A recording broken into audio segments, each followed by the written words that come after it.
Hello, everybody. Scott Golden here with the Superstars of Wrestling review series. This is the August 15th, 1992 edition. We are a few weeks shy of SummerSlam.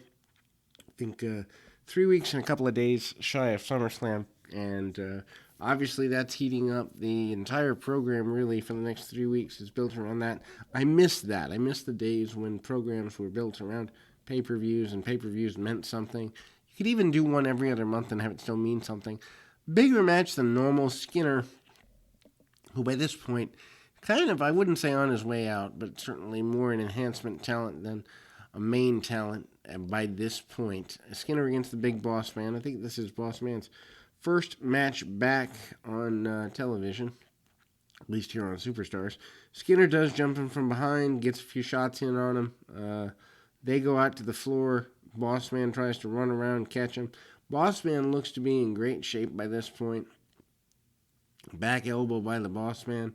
Amazing to think that the Boss Man will have left here by the summer of 93 or so. Just Boss Man not being part of WWF feels so much like an affront to my childhood.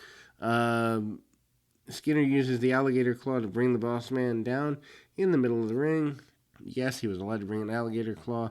Animal rights activist groups would never stand for that today. Boss Man back up to his feet and hit a spinning or come from behind uppercut.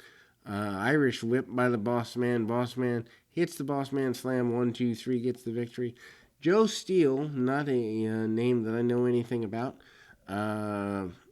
against Kamala. Obviously, Kamala still a pretty big name in the area. And Harvey Whippleman starts to go at it verbally with Howard Finkel, starts to intimidate him and the like. We see some chops and slams from Kamala, using the top rope as a hot shot type maneuver by Kamala. Kemshi and good old Harvey Whippleman kind of keeping Kamala on his toes a little bit. Kamala not happy and eventually manages to get the victory with the splash in the middle. Obviously, Undertaker and Kamala kind of going in a direction of a collision course. We move to the event center. The Repo Man promises to get rid of Crush, promises to repo Crushes. I don't know that he says soul, but basically makes it appear that he intends to do his thing against Crush, and ultimately then we go to the Undertaker. Undertaker and Kamala promises to handle him once and for all. And we come back, and the Undertaker's music hits. Kamala is scared of the Undertaker. We establish that in this particular segment, and Kamala is running around in the crowd. Post-match, doesn't know where to go. Lots of difficulty. Kamala gets scared, running away from the Undertaker, and it is clear that there's at least one thing that scares the Ugandan giant. Undertaker against Chris Duffy. Duffy is a New England mainstay. Did a lot of enhancement work. Good guy. And big choke slam on Duffy early. Duffy, actually one of the Americans on the AAA pay-per-view in 1994 is Louis Spicolli, who looks kind of like Chris Duffy. That's a lot of people, I've heard over the years, people confuse Duffy and Spicoli upon occasion. They are two different people. Big leaping clothesline by The Undertaker. Miss the days when The Undertaker used to make a big deal out of the urn, and you see him do it here. This is, of course, black and gray Undertaker. Hits Tombstone 1, 2, 3 and gets the victory here. We move to a Macho Man promo discussing Mr. Perfect and SummerSlam. Basically says that if Perfect is lying, then how would anybody know? Basically implies that, this could be a big thing to lie and manipulate.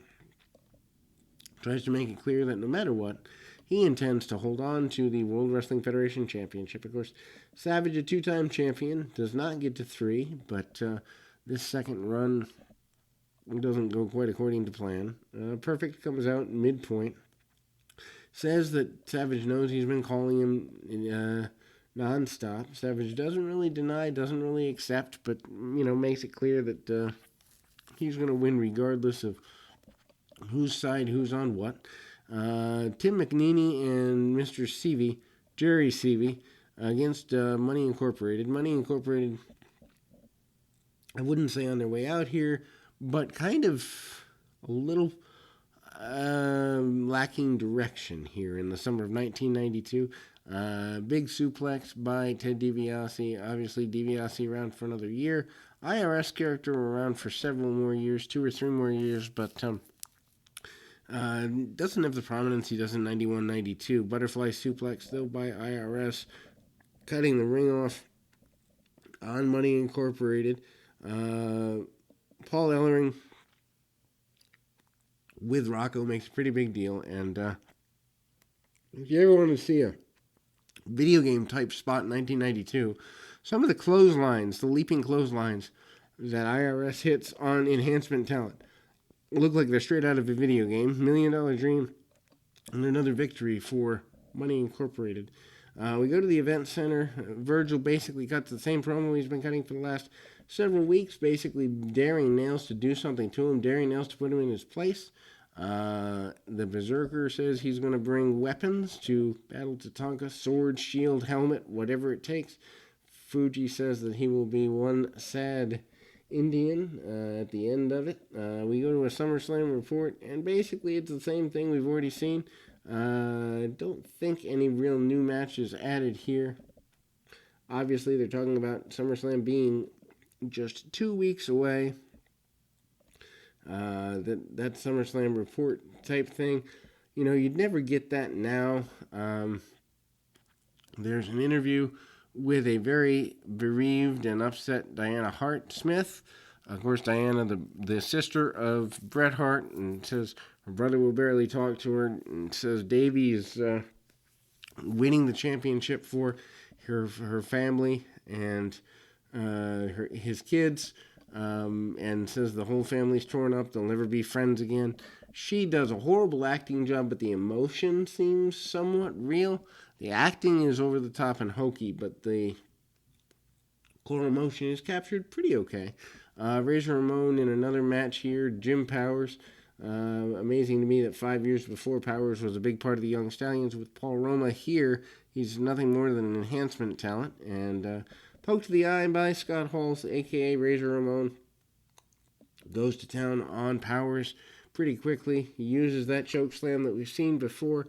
Kicking him around, stomping him around a little bit, kind of daring him to get up. Love the fact that Razor, at least at this point, a really true heel, one of the last true heels at the time. Of course, he has about a 4-year run here, 3.5, something like that. Anyway, but at the time, Razor, an amazing heel.